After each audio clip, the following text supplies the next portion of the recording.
Assalamualaikum warahmatullahi wabarakatuh, Sobat Mamhi semuanya. Kembali lagi di Turnamen Tutur dan Tuntunan Kesehatan Mental.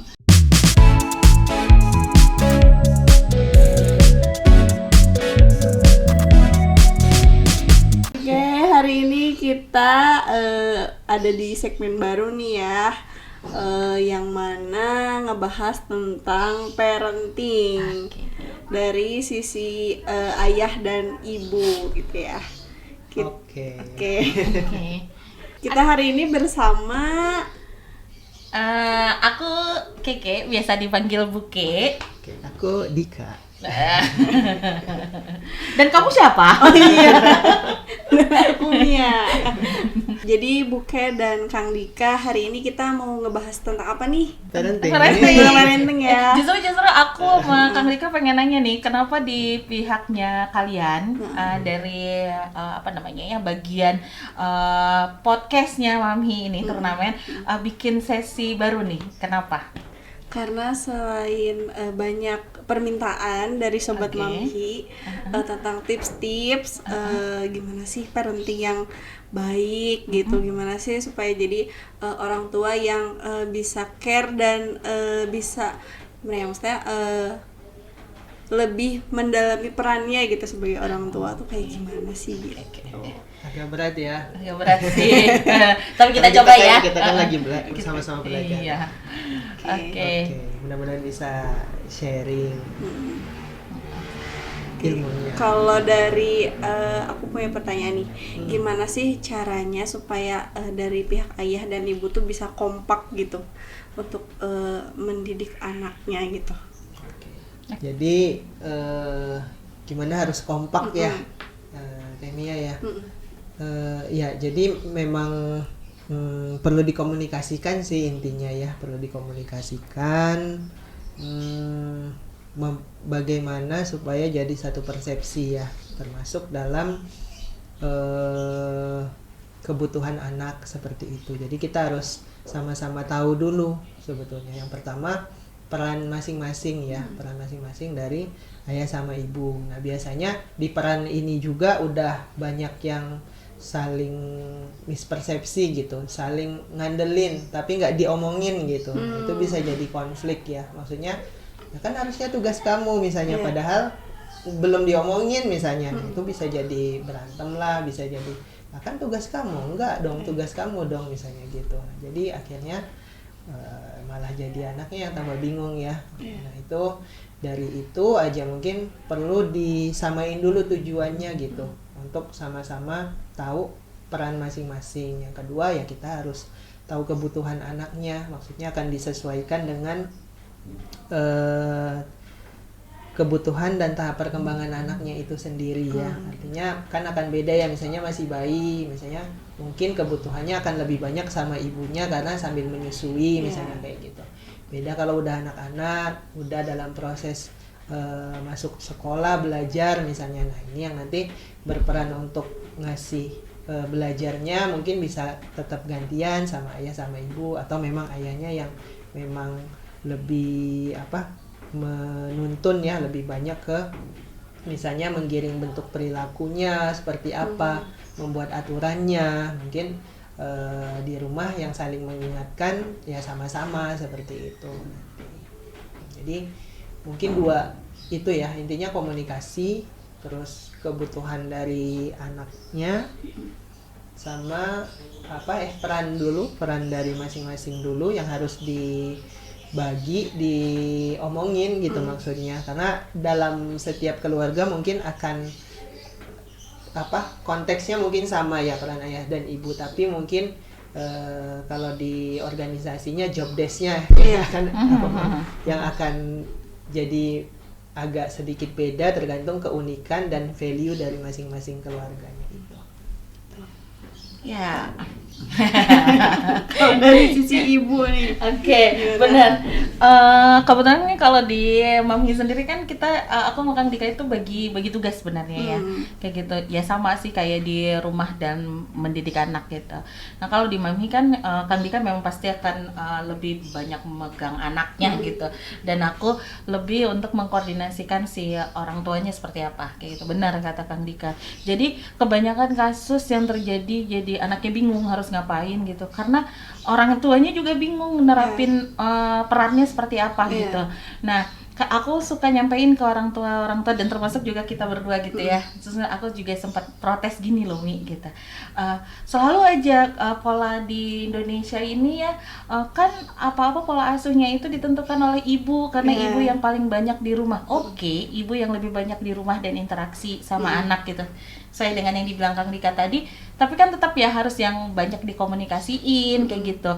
Dan aku sama Kang Dika juga terus belajar sebenarnya untuk nemuin polanya seperti apa. Sampailah kan tadi yang seperti yang dijelaskan sama Kang Dika, harus ya sama kayak dalam satu organisasi harus jelas job desk-nya seperti apa gitu ya. Loh kok kayak formal banget sih parenting kayak gitu. Bukan formal sih, tapi biar ada arahnya kayak gitu.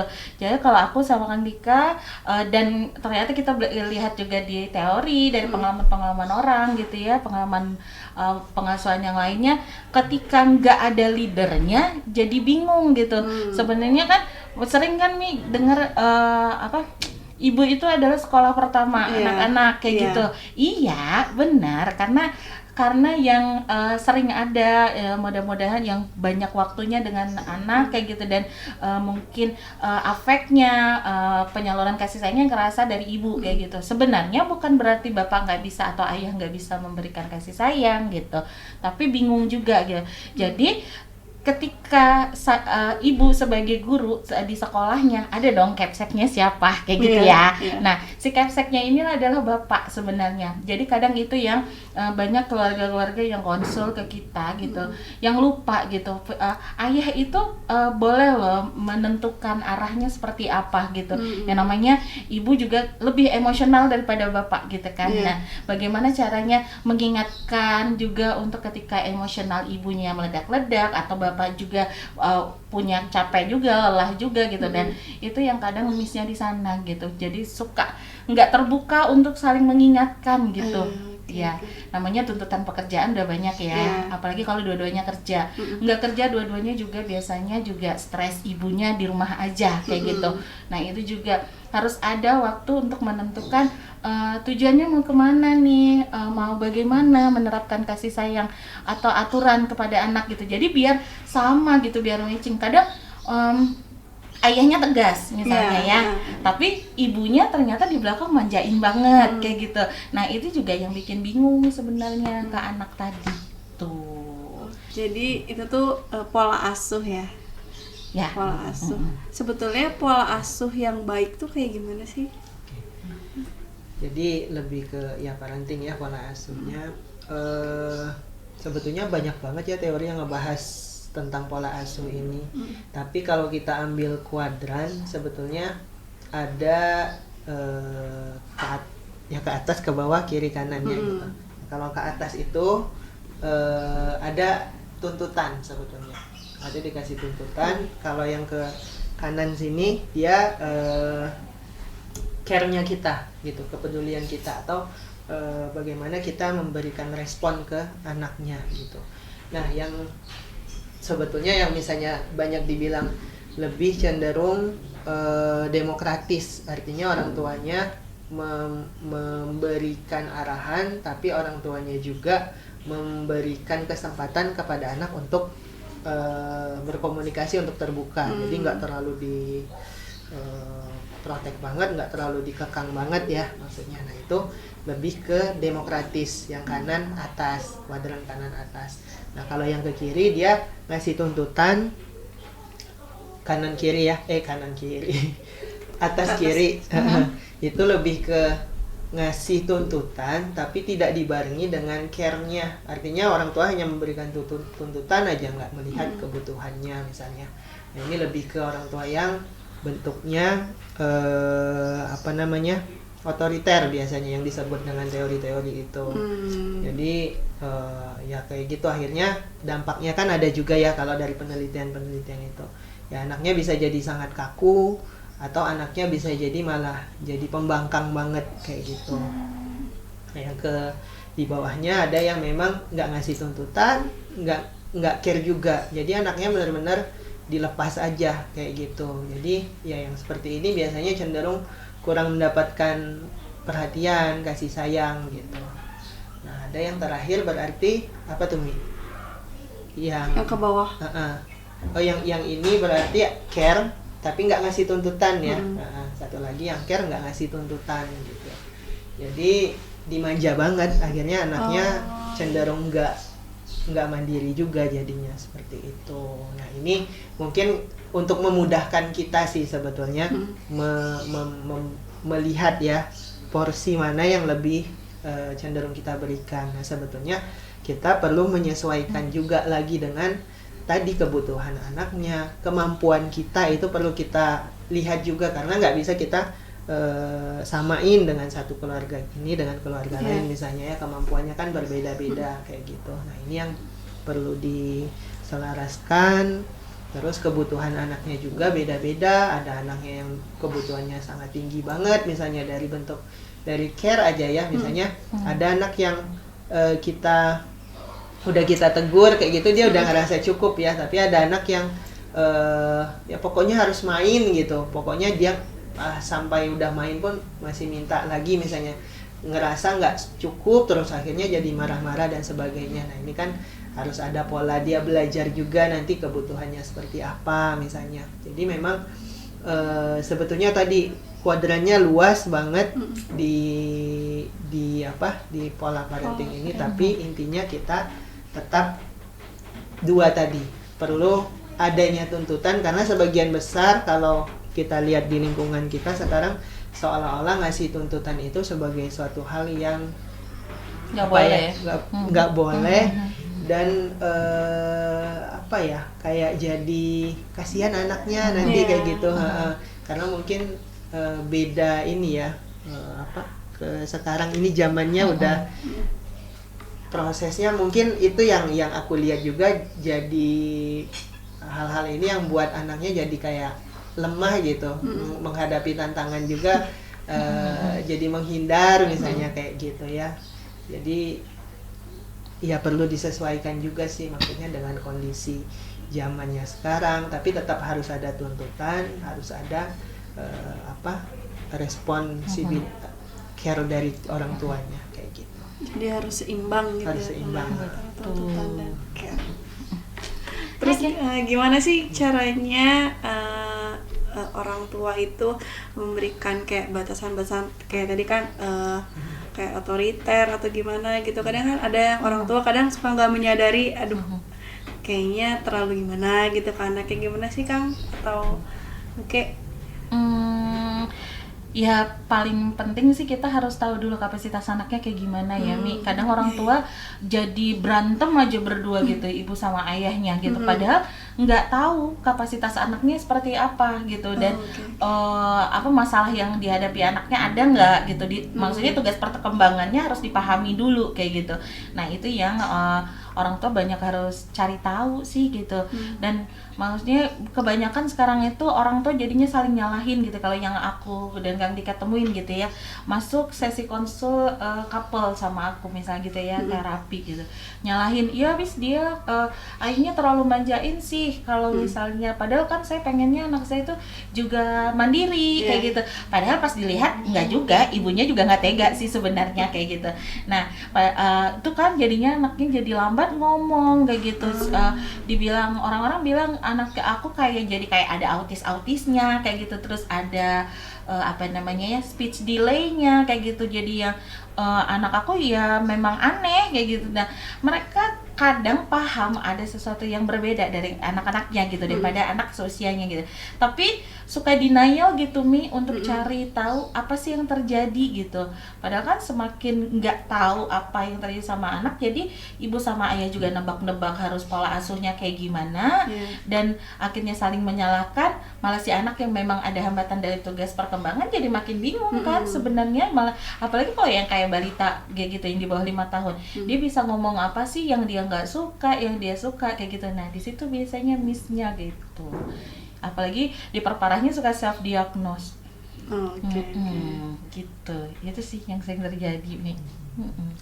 Ya mungkin gimana ya cara tadi yang nerapin ya. Memang kadang tadi sih ada yang over tuntutan ya seperti itu. Jadi orang tuanya maksudnya memang cukup banyak sih ya, ada yang kayak gitu. Sebenarnya aku boleh nggak sih sampai nanya misalnya kalau nuntut anaknya seperti ini gitu. Nah, kadang yang dibawa itu adalah ego dari orang tuanya aja gitu. Jadi nggak ngelihat kebutuhan anaknya tadi. Jadi dia akhirnya menerapkan batasan, aturan dari sisi sudut pandang dia sendiri. Nah bahkan dari sudut pandang ibunya aja atau ayahnya aja malahan nggak dikoordinasikan kayak gitu. Makanya itu yang suka bikin frustrasi sendiri nantinya, karena dia punya tuntutan sendiri, punya keinginan sendiri, ternyata anaknya nggak sampai kan. Padahal memang tuntutan dari perkembangan anaknya belum sampai ke sana. Ibunya stresnya balik lagi ke anaknya, marahnya lagi ke suaminya balik nuntut lagi marah. Ini kan salah kamu dan sebagainya misalnya, karena nggak bisa didik anak atau apa ya, balik lagi anaknya, sehingga memang tidak ketemu jadi ujungnya jalannya kayak gitu. Makanya batasannya tadi sebetulnya kita harus balik lagi ke tugas perkembangan anaknya juga.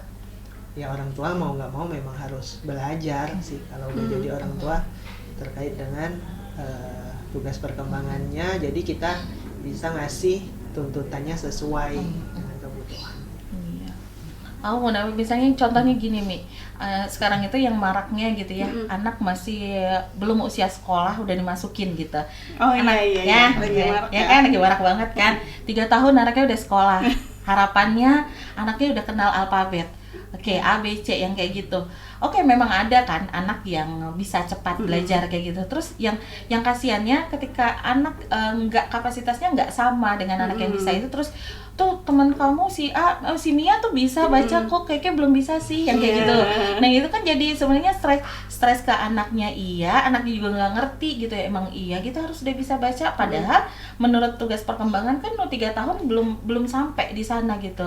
Terus ada juga alasan lainnya, ya udah disekolahin aja biar belajar sosialisasi, karena kalau di rumah nggak bisa sosial dengan ibunya aja misalnya. Terus sementara anaknya masih tantrum, nggak bisa ditinggalin kayak gitu. Itu kan kayak apa sih namanya ya, merampas rasa percaya dirinya dia juga kan kayak gitu. Nah itu yang kadang fenomena-fenomena yang terbaru yang datang ke kita juga sih sebagian gitu, dan jadi saling menyalahkan. Itu bapaknya, padahal kan saya itu pengennya anaknya sekolah karena biar anaknya mandiri kayak gitu. Terus atau nggak bapaknya yang bilang iya saya sekolahin ya biar istri saya nggak terlalu capek di rumah, jadi anaknya biar belajar sosial kayak gitu. Jadi konteks belajar sosialnya udah lupa, padahal kan kita sama-sama tahu sekolah pertama itu adalah sekolah. Mantepin dulu dong di rumahnya seperti apa, baru kita butuh sih, kita sangat butuh bantuan dari guru dan orang lain gitu yang di sekolah yang bukan orang terdekat anak kayak gitu, untuk membentuk rasa percaya dirinya lagi gitu. Tapi basic percayanya dulu itu yang kadang terlupakan di rumahnya. Ya, sama satu lagi terkait tadi tuntutan ya. Ada mitos ya sebetulnya yang beredar, semakin dituntut anak akan semakin pintar. Nah, jadi makanya ya banyak juga ya yang maksudnya datang ke sini mau apa, misalnya mau dites ini, tes kematangan belajar, umurnya berapa, 4 tahun mau masuk SD kayak gitu. Kan kita jadi itu ya, jadi mikir ya, ini maksudnya udah kebayang juga kayaknya tuntutan akademisnya sangat tinggi banget gitu ke anak-anak ini. Nah itu kan maksudnya tuntutannya juga nggak sesuai ya dengan tugas perkembangannya tadi. Nah itu sih sebenarnya ada mitos itu sih yang beredar bahwa semakin dituntut, semakin ditekan dia belajar, harus bisa, harus juara 1 di kelas, dan seterusnya, itu akan bikin dia semakin pintar. Padahal mah enggak juga kayak gitu, karena kita harus menyeimbangkan juga semua kondisi, tugas-tugas, aspek dari perkembangan anaknya itu. Yang pentingnya juga kan sosial, emosi, interaksinya juga ya, sama nanti ke passion anaknya juga gitu. Itu sih. Mia nih berbagi dong kisah ketika kan Mia sebagai salah satu, jadi Teh Mia ini psikolog pendidikannya kita teman-teman di sini. Mia kan sering banget tuh interaksi dengan anak TK kayak gitu. Apa yang kerasa banget nih, yang maksudnya ke anaknya tuntutannya orang tuanya bingung, pernah ngerasain nggak di lapangan? Ya sih, paling yang aku pernah temui itu orang tua zaman sekarang tuh menuntut anaknya yang masih usia 4 tahun itu sudah mengenal gitu alfabet, angka, dan jadi supaya nanti di SD-nya tuh sudah bisa langsung bisa baca kayak gitu. Itu memang nyata ya, ternyata nyata, gitu ya. Berarti bukan hanya karena klien yang datang ke sini gitu, di TKP juga tuh banyak TKP, gitu ya. gitu. Iya. Nah, sekarang Boy Fenomena nih ya, Buke dan Kang Dika. Sekarang kan ini era digital nih. Oke. Yang apa-apa serba gadget, misalnya kayak anak lagi di luar gitu, anaknya rewel, udah nonton gitu biar anaknya diem. Nah, sekarang gimana sih caranya menyikapi orang tua menyikapi era digital ini? Juga dulu. Aja. Jadi mau nggak mau ya di zaman sekarang, apalagi di kota-kota besar ya, bahkan sampai ke desa-desa juga udah masuk kayak gitu untuk teknologi internet, ya gadget ya kayak gitu. Ya maksudnya pasti akan selalu membawa hal positif dan negatifnya gitu. Nah, memang kita perlu batasin juga. Kalau misalnya lihat dari yang fenomena tadi, sebetulnya yaitu tampaknya sebagai orang tua kita memang perlu belajar lebih banyak, atau kita perlu manajemen waktu untuk saling membagi tadi, karena kebutuhan anak itu kan pasti ada untuk interaksi dengan orang tuanya kayak gitu. Dan mungkin dengan tuntutan pekerjaan dan sebagainya, kita juga kadang sudah kehabisan waktu ya kayak gitu. Nah ini yang perlu benar-benar dibicarakan gitu secara mendalam.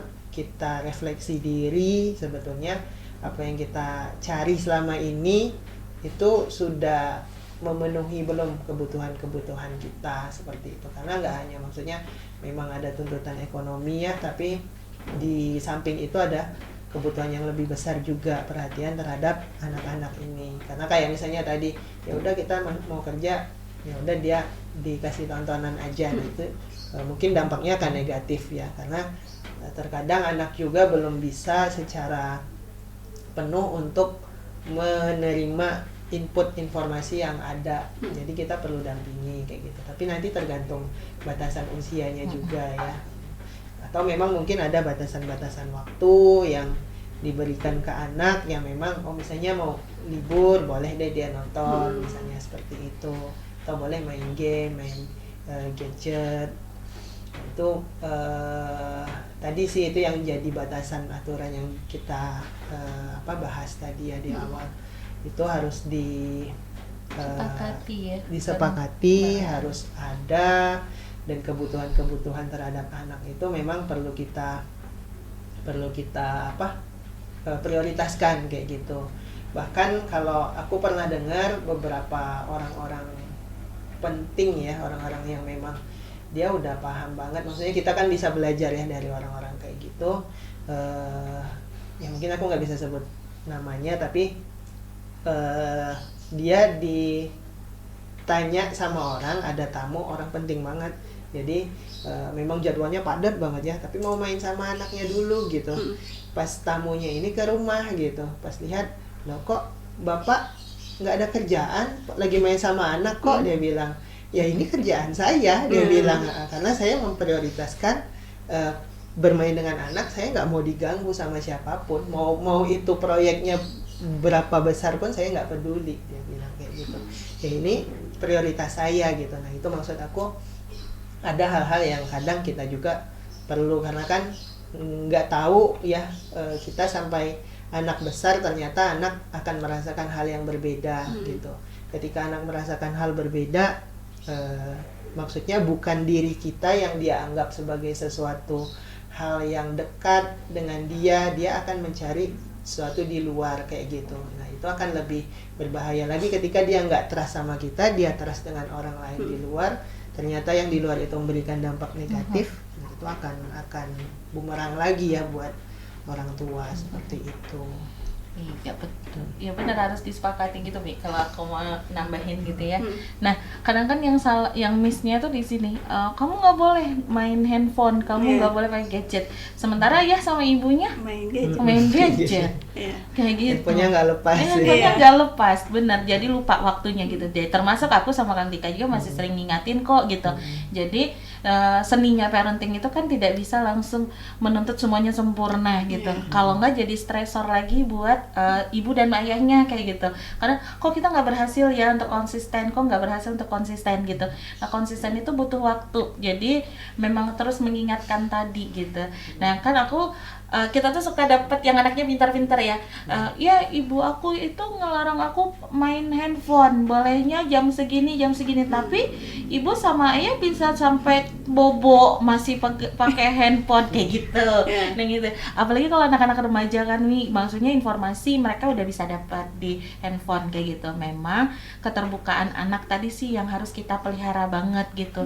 Dia bisa trust, dia bisa percaya kayak yang disampaikan Dika tadi, bisa cerita apa aja sama ayah sama ibunya, biar boleh dia tetap harus sosialisasi dong gitu, tapi dia tahu mana yang beneran baik buat dia, mana yang harus dia saring kayak gitu.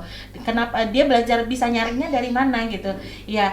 Harapannya kan tadi sekolah utama itu adalah rumah kayak gitu ya. Ya berarti ayah dan ibunya sebenarnya tempat dia berdiskusi lebih banyak gitu. Memang enaknya kita kalau bisa berkolaborasi dengan guru, ada yang ngebantuin kita di lingkungan sosial gitu. Jadi anak juga banyak pengalaman sosialnya kayak gitu. Nah di situ sih.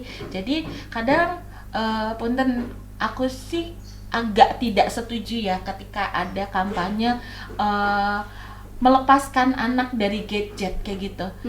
Sementara kita tahu ini adalah perkembangan zamannya dia kayak gitu, dan semua nggak selalu negatif kok sebenarnya media massa itu gitu, dan banyak hal yang bisa mereka pelajari gitu. Yaitu tadi ketika kita menyalahkan sesuatu, anggaplah kita nyalahin handphone karena handphone anak saya nggak bisa interaksi kayak gitu. Benarkah handphone kayak gitu apa? Atau kayak tadi menganggap bermain sama teman sama anak itu ya udah di sisa waktu aja gitu. Ya wajar dong anak akan merasa temannya adalah handphone atau mungkin komputernya kayak gitu. Nah itu sih yang harus kita kolaborasiin kayak gitu. Apalagi kalau misalnya ayah dan ibunya dua-duanya kerja kayak gitu. Sama sih kayak kita gitu ya, kayak gimana cara ngebagi waktunya gitu. Sampai kalau misalnya padahal kita nge-parenting orang banyak kayak gitu ya, tapi gimana caranya membagi waktunya yang kayak gitu, itu terus dikomunikasiin. Kadang banyak nih teman-teman aku yang chat, yang curhat gitu ya. Ya bukannya mah enak, ayahnya Farid juga psikolog kayak gitu. Padahal ya kami juga sama-sama manusia kok kayak gitu. Kita terus belajar kayak gitu, dan konflik yang ada di antara ayah dan ibunya juga gitu, misalnya jadi marah, kita kelepasan di depan anak gitu kan nggak bisa 100% kita tahan ya gitu. Itu nggak apa-apa sebenarnya gitu, tapi jangan sering-sering kayak gitu, dan bisa menjelaskan juga ke anak, bisa minta maaf juga apa yang terjadi gitu. Karena itu tadi fenomena yang kalau aku menerima konsul-konsul couple kayak gitu ya pasti berekspektasinya langsung sempurna gitu, sesuai dengan teori gitu. Sementara teori aja banyak bolongnya kan kayak gitu. Nah itu ketika sudah ekspektasinya tinggi tapi capaiannya nggak ada kayak gitu ya, atau minim gitu, dan akhirnya malah ngerasa gagal terus akhirnya malah nggak usaha lagi gitu Mi. Itu sih gitu. Perkara gadget sih itu sih memang harus disepakati banget. Kadang ada ya anak-anak yang butuh sampai bikin perjanjian tertulis gitu biasanya ya. Untuk kalau dia melanggar ya kalau omongan aja nggak ada bukti, tapi kalau yang dia sepakati dia bisa lihat, dia bisa baca lagi kayak gitu. Itu sih gitu. Dan atau mungkin ketika anaknya udah ngikutin aturan tapi situasi memang akhirnya ayah ibu sibuk, ya udah deh kasih aja kayak gitu. Misalnya nih ya, misalnya aku lagi sibuk nih dua-duanya sama Kang Dika, terus aku bilang udahlah ya kasih aja handphonenya kayak gitu. Kang Dika boleh sih kalau kita sepakat, Kang Dika tuh boleh marah ke aku gitu untuk bukan perjanjian kita apa gitu, kapan Farid boleh pegang handphone, kapan Faridnya main gadget kayak gitu. Nah itu yang jadi kita bikin kesepakatan ya kita sama-sama gitu. Itu sih yang kadang kesepakatan dibikin tapi nggak ingat ada kesepakatan itu gitu. Ada MOU-nya juga gitu. Gitu sih Mi. Oke. Alhamdulillah banyak banget ya pelajaran yang bisa diambil dari segmen ini. Jadi intinya kolaborasi, kekompakan, komunikasi antara ayah dan ibu penting banget untuk bisa memberikan pola asuh yang terbaik untuk anak-anaknya. Gitu. Intinya sih nggak pola asuh itu juga maksudnya nggak ada sekolahnya ya, nggak ada benar salahnya, tapi tadi sih lebih ke kebutuhan, tujuan. Oke, ya memang parenting luas banget banget. Dan perlu terus belajar sih. Iya. Sama ketika kita aku makan di pribadi gitu ya, kalau misalnya ada kasus-kasus anak, kasus pertikaian dalam rumah tangga kayak gitu ya, pasti kita jadi belajar banyak sebenarnya gitu. Dan ya kan manusia itu adalah objek subjek belajarnya kita sebenarnya kayak gitu. Jadi banyak hal yang dengan saling berbagi tadi bisa belajar gitu, termasuk parenting. Parenting itu harus terus berbagi dengan siapapun yang menurut kalian bisa dijadiin panutan atau contoh kayak gitu. Tapi memang ketika punya panutan juga nggak 100% juga kan, kayak tadi yang dijelasin sama Kang Dika, pasti punya tujuan yang beda dan anaknya juga punya kapasitas yang berbeda juga kan unik semuanya gitu. Harus jadi sebagai orang tua harus lebih aware dengan tugas-tugas perkembangan betul anaknya. Oke. Mungkin cukup sampai sini dulu segmen parenting kita, dan nanti bakal ada segmen-segmen tentang parenting lainnya. Oke. Sip. Oke. Nanti ditunggu untuk segmen berikutnya. Oke, sahabat Homi semuanya, terima kasih yang udah nonton, dan jangan lupa tonton video-video kita lainnya ya. Terima kasih. Wassalamualaikum warahmatullahi wabarakatuh.